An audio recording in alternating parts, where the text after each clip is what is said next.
Olá, queridos, saudações de paz, que Deus abençoe a vida de todos vocês. Estou passando aqui para nós termos uma aula hoje, é a nossa última aula dos livros poéticos e hoje nós vamos falar sobre Cantares de Salomão, ok? Então, é a nossa última aula aqui dos livros poéticos. Nós tivemos aulas muito produtivas e hoje nós vamos encerrar nossa apostila de livros poéticos falando sobre Cantares de Salomão. Como a gente sempre começa a nossa aula, né? A gente vai começar orando a Deus e eu gostaria que você orasse comigo, tá bom? Vamos lá? Senhor Deus de Abraão, de Isaac, de Israel, eu quero glorificar o teu nome pela oportunidade que o Senhor nos concede de estar na tua presença. Fica conosco, meu Deus, traga luz ao nosso caminho, manifesta sobre nós o teu poder e cumpra sobre nós a tua palavra. Nós, desde já, ó Pai amado, te agradecemos pela oportunidade de expor as suas escrituras, em nome do Senhor Jesus Cristo, o nosso Salvador. Queridos, vamos lá? Ora, começando aqui, Cantares de Salomão, o autor é provavelmente Salomão, e a data é por volta de 960 a.C. O tema do livro é o amor conjugal e as palavras-chave que aparecem no livro é amor, jardim, casa materna, né?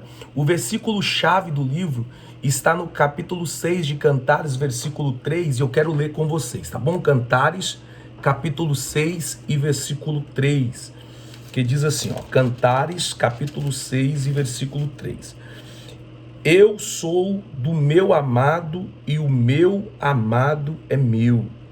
Ele se alimenta entre os lírios. Eu sou do meu amado e o meu amado é meu. Para a gente parafrasear esse texto-chave, o capítulo 8, versículos 6 e 7 diz assim: põe-me como selo sobre o teu coração, como selo sobre o teu braço, porque o amor é forte como a morte e duro como a sepultura. E duro como a sepultura o ciúme. As suas brasas são brasas de fogo, labaredas do Senhor. As muitas águas não poderiam apagar este amor, nem os rios afogá-lo.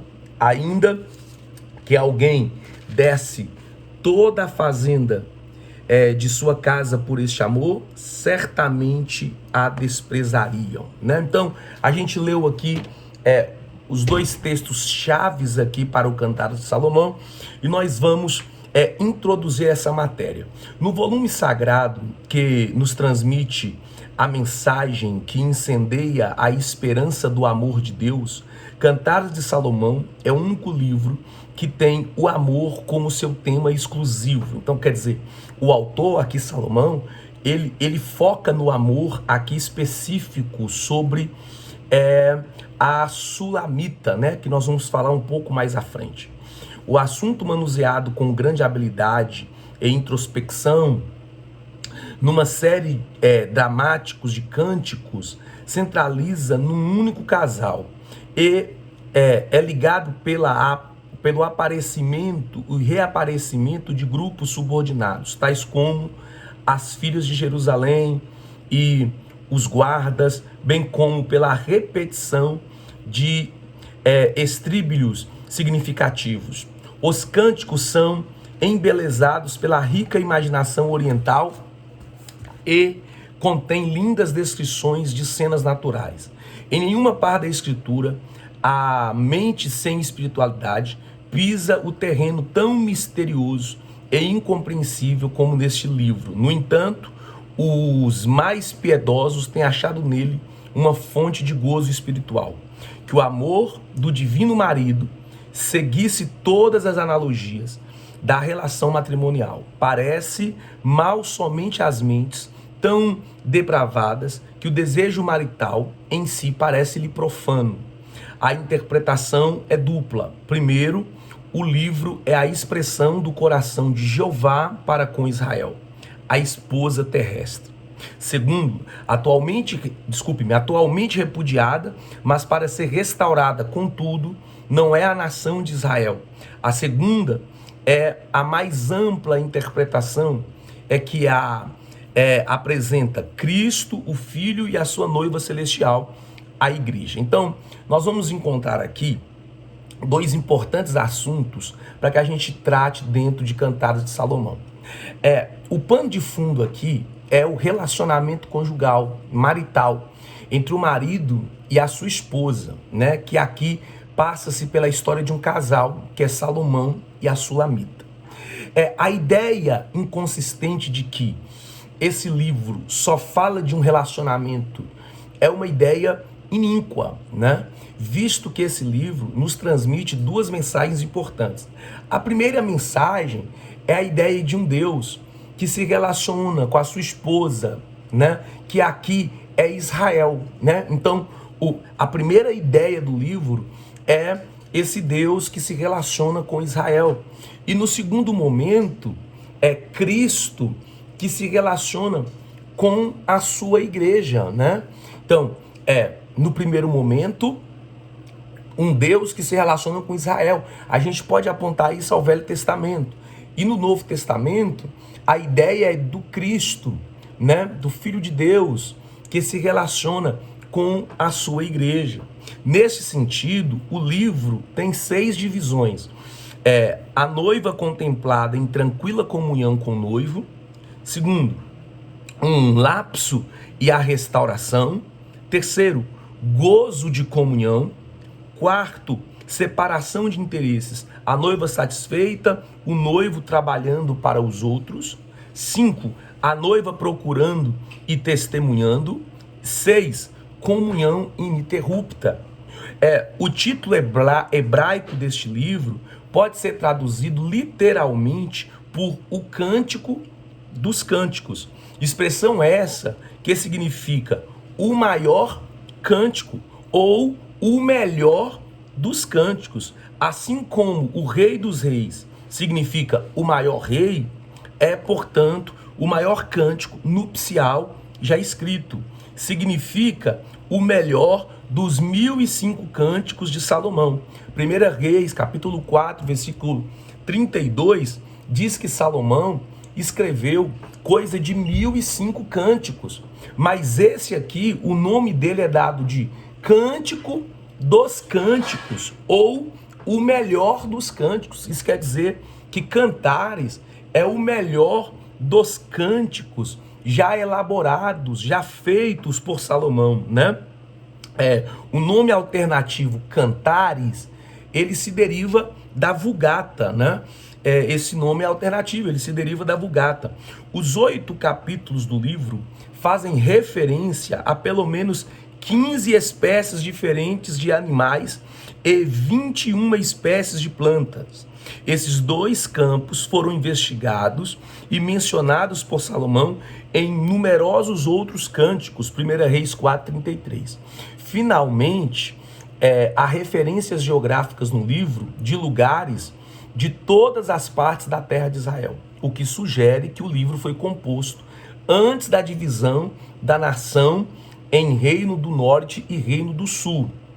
Salomão deve ter composto esse livro no início do seu reinado, muito antes de sua execrável poligamia. Liturgicamente, Cantares de Salomão veio a ser um dos 5 rolos da terceira parte da Bíblia hebraica. Os agiograpa, escritos sagrados, cada um desses rolos era lido publicamente numa das festas anuais dos judeus. Este era lido na festa da Páscoa. Então, isso aqui é importante a gente fazer uma alusão de que bem provável que Salomão escreveu Cantares no princípio do seu governo. O que demonstra isso é que os escritos relatam grande parte do território de Israel, o que demonstra que Israel ainda não tinha sido dividido entre Reino do Norte e Reino do Sul, né? Então ainda era apenas um Israel, né? Esse livro, o livro de Cantares, é um livro tão importante que sempre na festa da Páscoa eles pegavam um dos seus rolos para serem lidos, né? Então daqui a gente vê a importância de Cantares para a nação de Israel. O que a gente pode falar sobre o autor do livro, aqui Salomão? Salomão foi um escritor que escreveu 1005 cânticos. Então, ele tem um compêndio de obras muito extenso, né? 1 Reis 4:32 fala sobre isso. Seu nome consta no versículo inicial, que também fornece o título do livro, Cantares, capítulo 1, versículo 1. Em 6 outros trechos do livro, Cantares 1:5, Cantares 3:7, Cantares 9:11, o escritor também se identifica com um noivo. É possível que o livro tenha sido originalmente uma série de poemas trocados entre ele e a noiva. O título pode significar que o livro de Cantares foi composto por Salomão, ou a respeito dele, a tradição uniformemente favorece a primeira interpretação. Então, quer dizer, a tradição da igreja entende que foi Salomão que compôs esse cântico, né? Que escreveu esse livro, né? É fato que o livro trata da história de amor desse noivo e da noiva, né? Então, o quanto Salomão está trocando mensagens, se relacionando com a sua noiva, né? Há quem diga que pode ser que outros escreveram a respeito da experiência amorosa de Salomão. Mas a história da igreja dá para Salomão a autoria desse livro, né? Alguns eruditos modernos, entretanto, têm mantido que o grande número de vocábulos estrangeiros encontrados no poema não ocorreriam na literatura de Israel antes do período pós-exílico. Outros pensam que os contatos analisados de Israel com as nações estrangeiras durante o reinado de Salomão explicariam suficientemente a presença dessas palavras no livro. Se esse ponto à vista for aceito, e se for suposto que existem apenas 2 personagens principais em Cantares, parece não haver qualquer motivo substancial para pôr de lado o ponto de vista tradicional sobre a autoria. Mas, se seguirmos Edward, o qual afirma que existe um pastor amante em adição nessa interpretação, a crença na autoria de Salomão dificilmente pode ser mantida. E é impossível dizer quem foi o autor do livro. Então, veja, se a gente seguir uma lógica simples, né? O livro contém muitas palavras que não são palavras da cultura de Israel. E como que isso poderia se explicar? A primeira ideia é que depois do exílio, né, pós o exílio, com o relacionamento de Israel em Babilônia e com outras nações, essas palavras foram enxertadas, ok? Mas nós temos aqui também a possibilidade de um reinado de Salomão tão pacífico que Salomão alcançou e muito relacionamento com outras nações, e isso explicaria essas palavras que não são da cultura de Israel, né? Que não são da cultura de Israel. Entendendo assim, é substancial, é palpável de que o livro trata aqui do relacionamento de Salomão com a sua noiva. Então, isso demonstra claramente que ele é o autor do livro, ok? Ele é o autor do livro. Ocasião e data.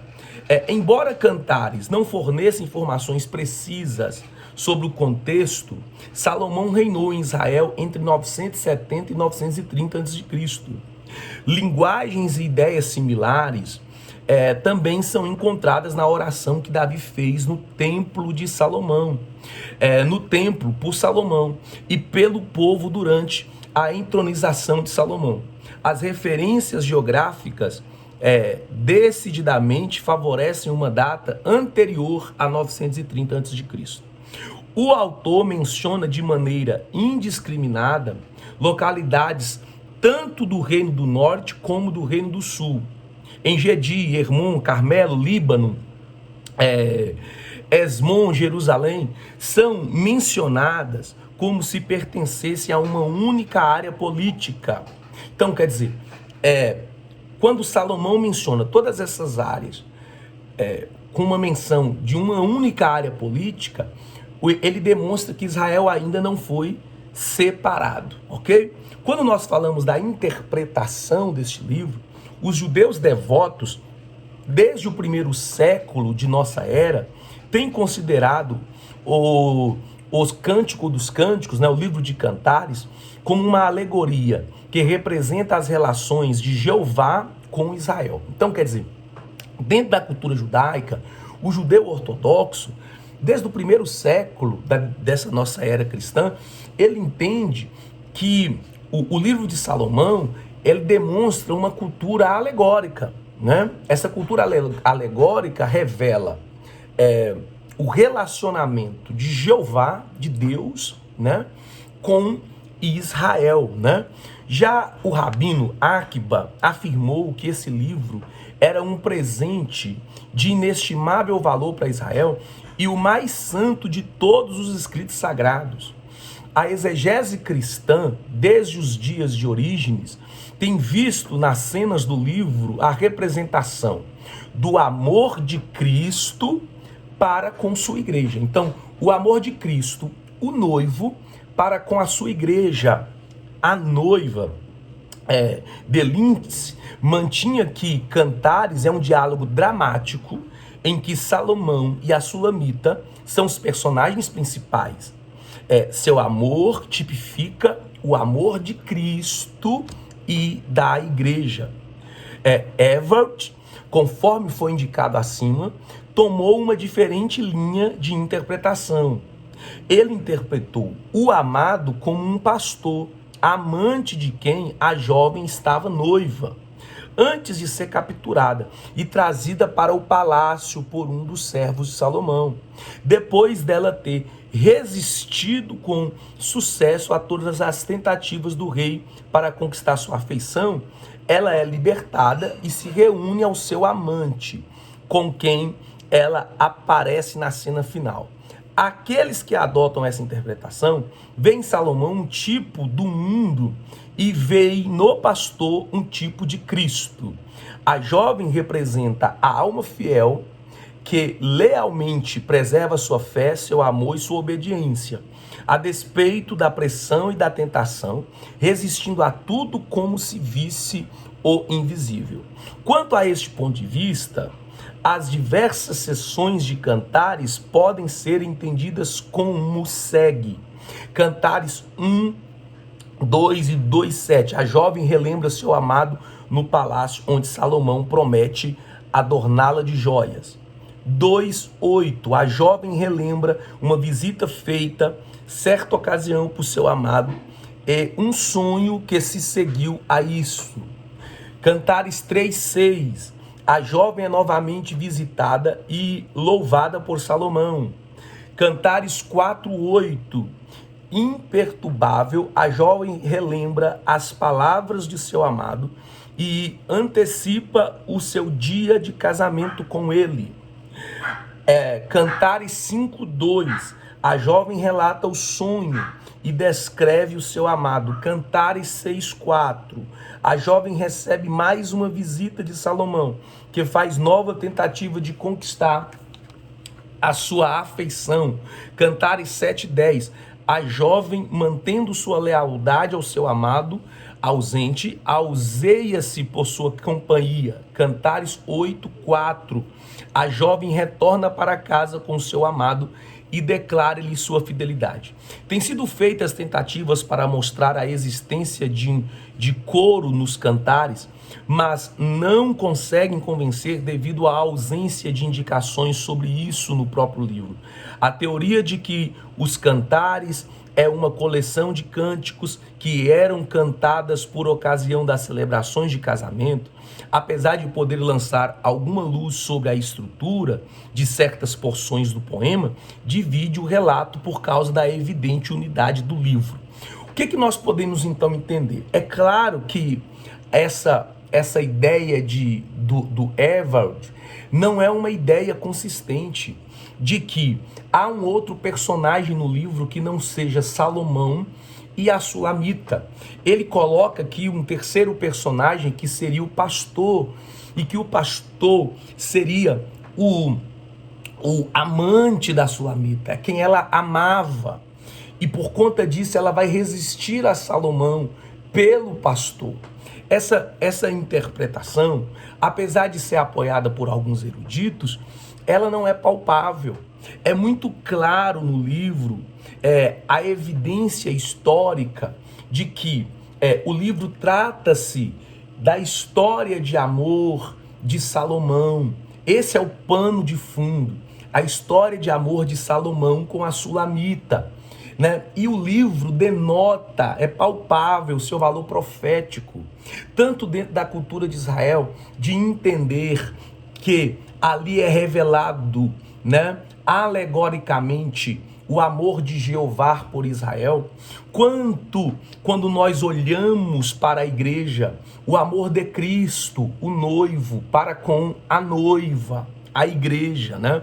Então nós temos algumas considerações importantes aqui. É o amor fiel visto numa mulher que, apesar de sujeitas às tentações de uma corte oriental, permanece fiel ao seu primeiro amor.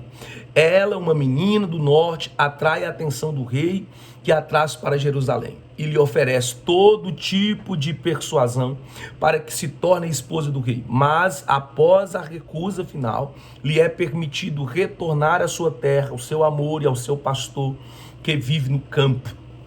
O significado para os judeus daquela época era um apelo à pureza de vida, um retorno àqueles relacionamentos que Deus ordenou entre o homem e a mulher. Era um projeto contra a poligamia, que havia se tornado quase universal. Na verdade, era considerada como uma apresentação de toda a história de Israel. Havia frequentemente se afastado de Deus, assim como aquela jovem fora tentada a se afastar do seu amor. Para os cristãos, é apresentada como uma alegoria de Cristo e sua igreja, o noivo e a noiva, a plenitude do amor que une o crente e o seu Salvador. O crente não deve submeter-se às tentações do mundo e ser fiel a Jesus. Assim, a atitude da jovem ilustra a verdadeira atitude cristã. Para todo mundo é mostrada a pureza e a constância do amor de uma mulher e a devoção em seus ideais, ok? Cantares de Salomão é uma história de amor que glorifica o amor puro e natural e focaliza a simplicidade e a santidade do matrimônio, né? O significado típico dessa história pode inferir-se do fato de que, sob a figura da relação matrimonial, se descreve o amor, ou seja, que o amor verdadeiro, ele é revelado pela figura do matrimônio, né? Esse amor que é gerado em lealdade, em fidelidade, em entrega. Esse amor que é gerado em princípios que norteiam a nossa sociedade, né? A gente pode pegar o livro de Salomão e aplicá-lo na sociedade que nós vivemos hoje, da importância que é um matrimônio de um amor verdadeiro, um matrimônio que tem por base um amor verdadeiro, que tem por base a fidelidade, que tem por base princípios que norteiam a nossa sociedade judaico-cristã, né? Então, o que se espera da noiva? A fidelidade ao noivo. O que se espera da noiva? O amor ao noivo. O que se espera da noiva? A devoção ao noivo. O que se espera da noiva? A entrega ao noivo. Então, quer dizer, é verdadeiramente palpável que essa noiva, profeticamente, é a igreja, que precisa ser fiel ao noivo, que precisa honrar ao noivo, que precisa verdadeiramente permanecer fiel aos seus princípios de fidelidade a este noivo, né? Então, esse amor verdadeiro que norteia Cantares demonstra esse relacionamento matrimonial.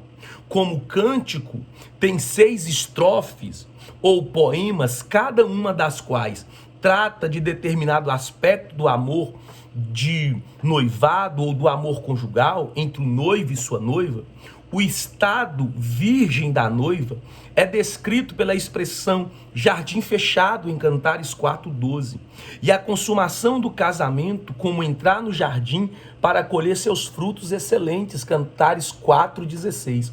Então quer dizer, demonstra uma noiva, né, virgem, esperando o ato nupcial, né, para se entregar ao noivo, né, para coabitar com o noivo, para se relacionar, para se entregar ao noivo, né?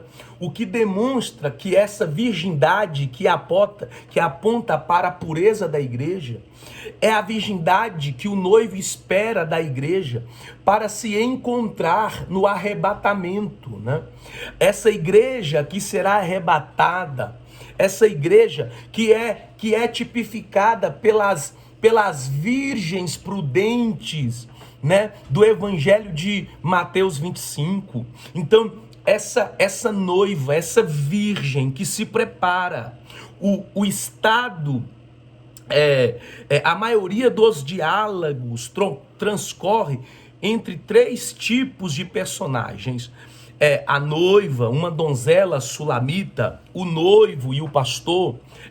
O noivo, o pastor, é um grupo de amigas da noiva e do noivo chamadas filhas de Jerusalém. Quando a noiva e o noivo estão juntos, sentem-se plenamente felizes. Quando estão longe, anseiam pela presença um do outro. O apogeu literário de Cantares acha-se no capítulo 8, versículos 6 e 7, né?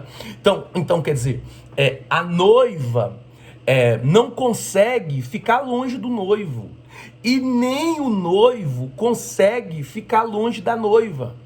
A expressão é: quando está longe da noiva, o noivo se entristece. E quando a noiva está longe do noivo, a noiva se entristece. Mas quando eles se encontram, quando eles estão juntos, há felicidade plena. Ou seja, a noiva, a igreja, só tem felicidade plena quando está junto com o noivo, quando está próxima do noivo, quando se relaciona com o noivo. A felicidade da igreja é ter o noivo. As mensagens de Cantares de Salomão acerca do amor humano. O amor é a mais nobre expressão do coração humano. Aqui encontramos algumas lições fundamentais sobre ele.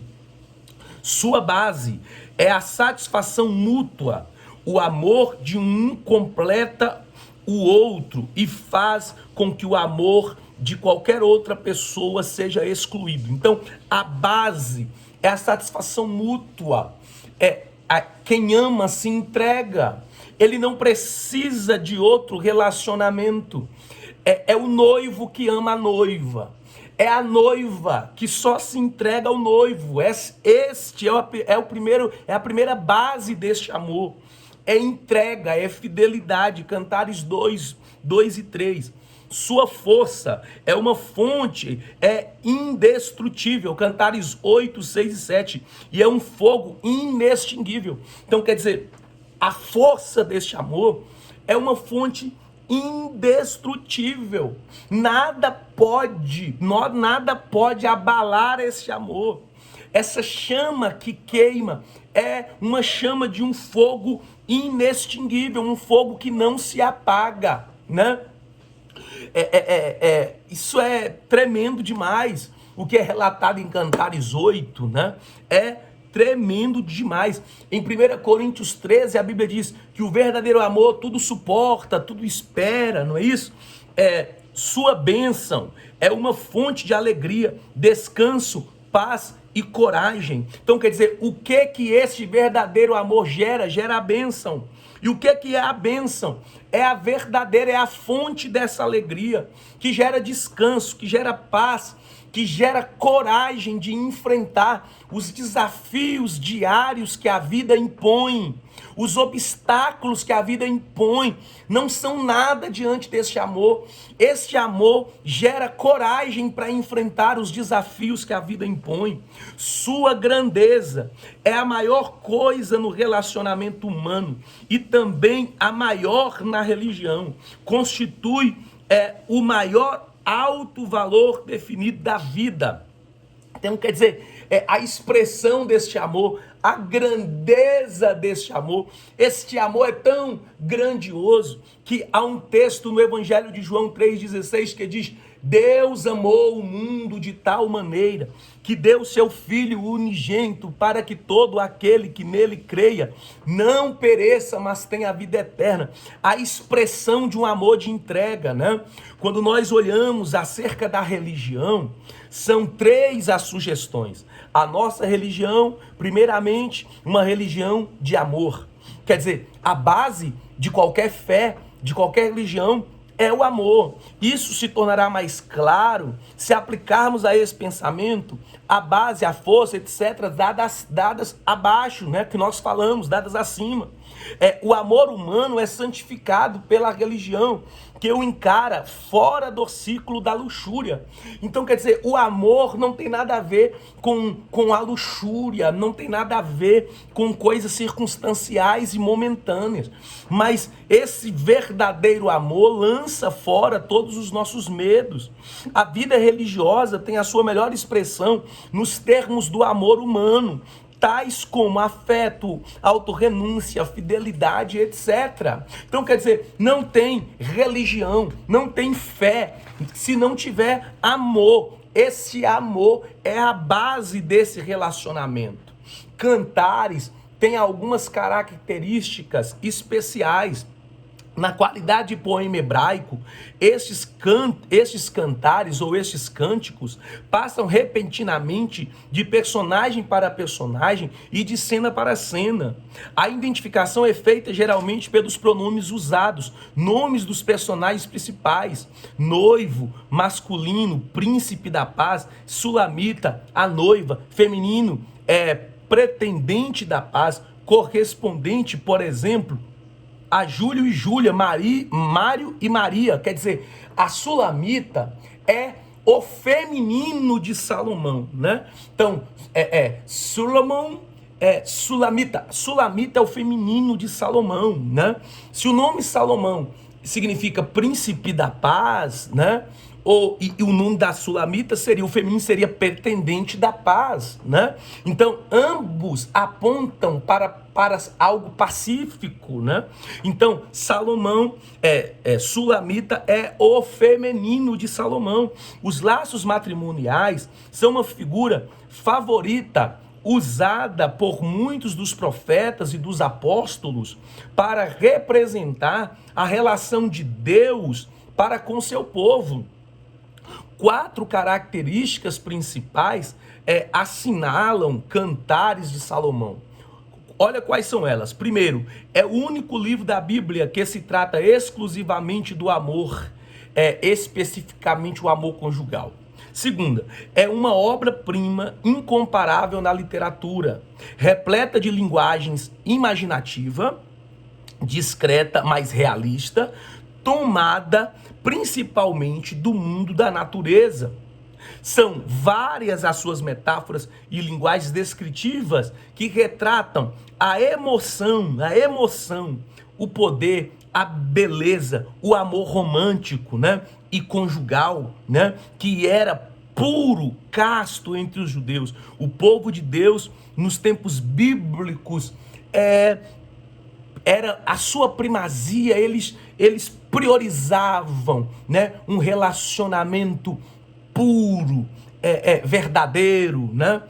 3, é um dos poucos livros do Antigo Testamento de que não se faz referência no Novo Testamento. 4, nesse livro consta apenas uma vez o nome de Deus, em Cantares 8:6, mas a inspiração divina permeia o livro, principalmente nos seus símbolos e figuras, né? Há em Cantares alguns aspectos interessantes. Por exemplo, Sunem era uma aldeia na encosta sudoeste do Pequeno Hermon. Esse livro era sempre lido na festa da Páscoa dos judeus. Alguns consideravam o livro como uma coleção de cânticos para serem entoadas numa festa de casamento, né? Há também uma chave de compreensão. Ao ler este livro, o estudante deve recordar-se de que está lendo um poema oriental e que os orientais usam uma linguagem clara nas mais íntimas das questões. Uma clareza de linguagem estranha e algumas vezes desagradável à maioria dos ocidentais, né? Na maioria dos ocidentais, por mais delicada e íntima que seja a linguagem, em muitas partes do livro, deve-se notar-se que não há nada que ofenderia ao mais modesto oriental. Uma verdadeira apreciação do valor de Cantares é reservada para aqueles cujo coração está inteiramente entregue a Cristo. Para eles, a relação é bem inteligível e as verdades são cristalinas. Então, quer dizer, quando você vai estudar Cantares, você precisa olhar que Cantares foi escrito dentro de uma visão oriental e não de uma visão ocidental. Dentro da visão oriental, tudo que é escrito em Cantares não o desabona, pelo contrário, é a forma mais simples de um homem ver uma mulher e de como ele se relaciona com ela, né?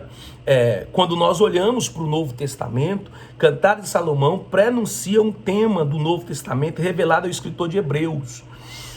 Venerado seja entre todos o matrimônio e o leito sem mácula, né? Então, quer dizer, Cantares aponta muito para isso, né? Para um matrimônio sem mácula, né? Um leito sem mácula. Pastor, Cristo é revelado em Cantares de Salomão, como em outras partes da Bíblia, o Jardim do Éden, a Terra Prometida, o tabernáculo com a sua Arca da Aliança, o Templo de Salomão, os novos céus, a nova terra, estão todos relacionados a Cristo, né? Logo, não é apenas uma questão de escolher uns poucos versos que profetizam sobre Cristo. A verdadeira essência da história e do amor da aliança é reproduzida nele, né? Então, quer dizer, em Salomão, Cristo é revelado pelo amor do noivo com a noiva.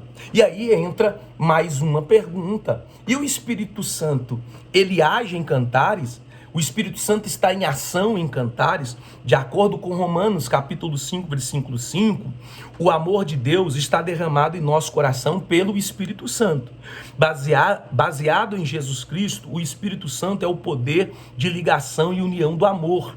A feliz unidade revelada em Cantares é inconcebível à parte do Espírito Santo. A própria forma do livro, como cânticos e símbolos, é adaptada especialmente ao Espírito, pois ele mesmo faz uso de sonhos, linguagem figurada e o canto. O que é que a gente quer entender? Que a gente quer que você entenda?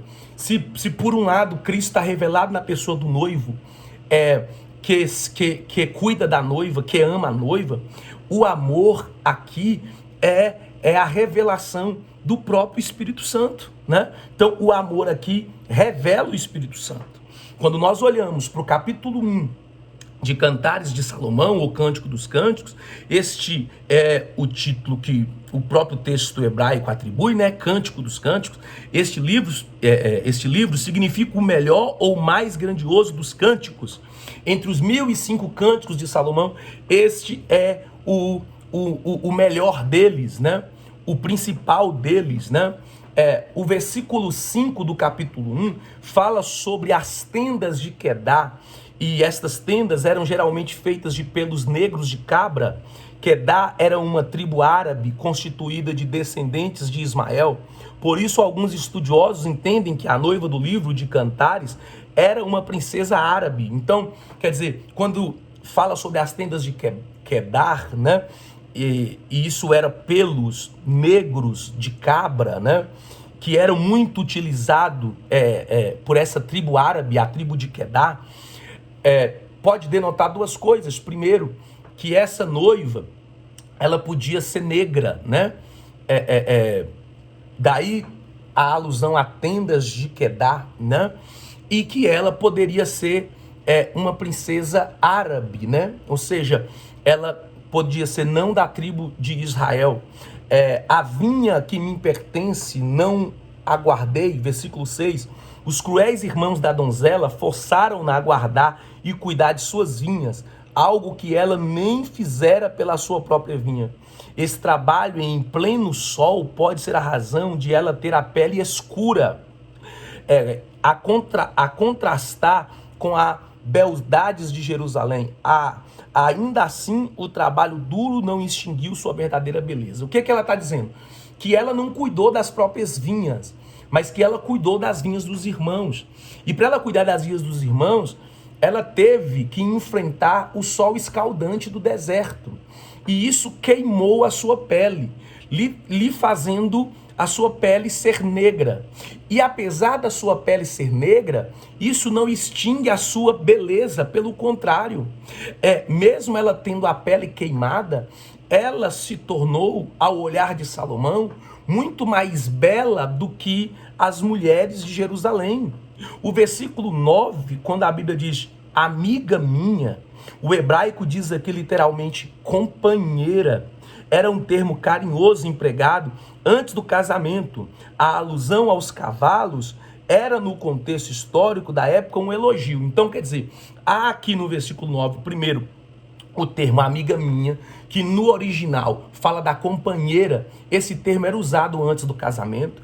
E aqui também fala de uma comparação da beleza dessa mulher com as éguas de Faraó. E essa comparação denotava um elogio pelo cuidado que se tinha com as éguas de Faraó.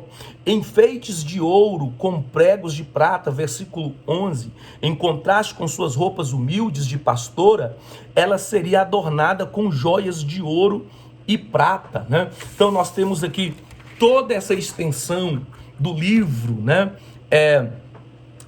Vamos aqui, por exemplo, capítulo 2, versículo 1, ele faz uma declaração: eu sou a rosa de Saron, o lírio dos vales. Aqui fala da donzela sulamita. Ela se compara às flores simples do campo, pois não está acostumada à aristocracia de Jerusalém. Saron é a planície litorânea imediatamente ao sul do Monte Carmelo. Quer dizer, ela se compara a flores simples do campo. Ela não está acostumada com palácio, com realeza, né? Olha que interessante, olha o que está no capítulo 2, versículo 7, que não acordeis nem desperteis o meu amor até que queira. Esta frase ocorre 3 vezes em Cantares de Salomão. É a noiva que a emprega, referindo-se à intimidade física conjugal. Ela não quer que haja qualquer intimidade até que a situação seja propícia, isto é, até que ela e o noivo se casem. Quer dizer, é a noiva se guardando para o noivo, para a hora nupcial. Ela não quer ter nenhuma intimidade fora do casamento. Ela se guarda para se entregar verdadeiramente ao noivo. Olha o que diz no versículo 16 do capítulo 2. O meu amado é meu e eu sou dele. O amor que os dois enamorados têm um pelo outro é genuíno e fiel. É por isso que Paulo disse na carta aos Coríntios que o homem não manda no corpo, mas a mulher o detém, e nem a mulher detém o seu corpo, mas o homem o detém. Por quê? Porque o noivo é da noiva e a noiva é do noivo, é uma entrega. O capítulo 3, versículo 1 ao 4, de noite busquei-o e não achei. Noite está no plural, em hebraico, o que quer dizer noite após noite. A sulamita podia estar sonhando, versículo 5, noite após noite, que estava à procura do seu amado, mas não encontrava. O sonho da sulamita era encontrar com o noivo, e todas as noites ela sonhava com um dia em que voltaria a se encontrar com o noivo. Essa era a sua expectativa. Olha o que está no versículo 11 do capítulo 3. Saí e contemplai, ó rei Salomão, devido à intercessão de Betseba, mãe de Salomão, e do profeta Natã, Salomão foi apresentado publicamente ungido rei. O dia do seu desposório é o dia do seu casamento. Tudo indica que quando Salomão foi apresentado ao povo ungido rei, já estava casado e usava a coroa com que sua mãe o coroara. Neste contexto, estão as promessas de Deus segundo o concerto. Então, quer dizer, Salomão, antes de receber a coroa, né, antes de ser elevado a rei, primeiro ele se casa. O que demonstra que a igreja que vai ser entronizada, que vai ser galardoada, primeiro casa-se com o noivo. Então, primeiro há o arrebatamento da igreja, que é levado ao céu, para que o noivo possa dar lá a coroa, né? O capítulo 4, versículo 8, Amana Senir Hermon. Amana é o nome de uma montanha da cordilheira do Antilíbano. Na sua extremidade sul estão os picos de Senir e do monte de Hermon, o nordeste da Galileia, né? Versículo 12 do capítulo 4, jardim fechado. As três figuras de linguagem deste versículo salientam a verdade de que a jovem sulamita permaneceu virgem sexualmente, pura até casar-se, né? Olha que coisa tremenda, profética. Ora, o versículo 14 do capítulo 4 fala sobre o cálamo, sobre a aloés. O cálamo é uma especiaria aromática e o aloés é uma madeira aromática, né? De Bangladesh e também da China. Capítulo 5 fala de safiras no versículo 14. A safira era uma pedra semi-preciosa de um tom intenso de azul celeste. Ele é totalmente desejável. Tudo o que se diz do noivo é precioso, é desejável, é encantador. Então, a safira denota as qualidades do noivo, né? O quão precioso esse noivo é. Quando eu olho para o capítulo 6, o versículo 8, diz assim: 60 são as rainhas e 80 as concubinas e as virgens sem número. A classificação das mulheres de Jerusalém resume-se em 3 grupos: rainhas, concubinas e virgens. A sulamita, porém, não se compara com nenhuma delas.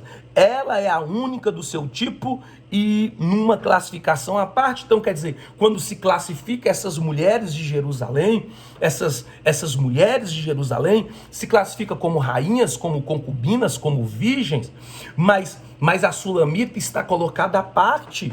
Ela é diferente de todas elas na sua classificação. Ora, o versículo 13 diz: volta, ó sulamita. Alguns interpretam o termo sulamita como mulher oriunda de Sunem. Josué 19, 18, né? Juízes 19, 18, desculpe, Josué 19, 18. Outros que se trata de uma forma feminina do nome Salomão. Como título, isso é literalmente Salomonita, significado da noiva de Salomão, né? E o capítulo 7, os viveiros de Hermon, de Esbom, de Bate-Rabim, trata-se dos açudes extramuros de Esbom, cerca de 8 quilômetros, a nordeste do Monte Nebo, né? Mandrágoras, no versículo 13, esta erva é considerada um afrodisíaco, né? Isto é, um estimulante sexual, né? O capítulo 8, a gente pode aqui citar, por exemplo, o versículo 7, toda a fazenda de sua casa por este amor certamente a desprezariam. Tentar adquirir amor por dinheiro é algo ridículo, pois é impossível. Assim também um casamento firmado em bens terrenos do marido ou da mulher está fadado ao fracasso. O que o texto está dizendo é que este amor não precisa de bens, de riquezas.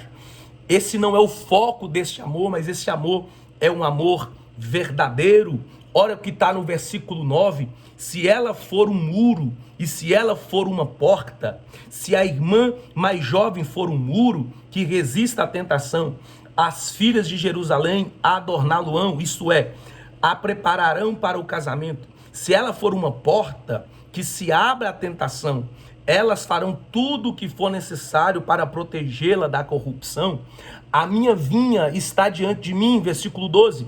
Em contraste às muitas vinhas de Salomão, sua amada possui uma única vinha. Ele pode ficar com a renda de suas vinhas, e os guardas podem ficar com a parte de cada um, mas a vinha dela é algo melhor. Quer dizer, ela só tem uma vinha, mas ela está entregando o que tem ao noivo, porque o que ela quer é estar com o noivo. Então, nós fizemos um resumo dos 8 capítulos aqui de Cantares de Salomão, trazendo algumas interpretações e significados, mas é pontual dizer que Cantares de Salomão, ou Cântico dos Cânticos, como é visto pelos judeus, é o cântico mais especial que Salomão já fez, entre os 1005 cânticos, ok?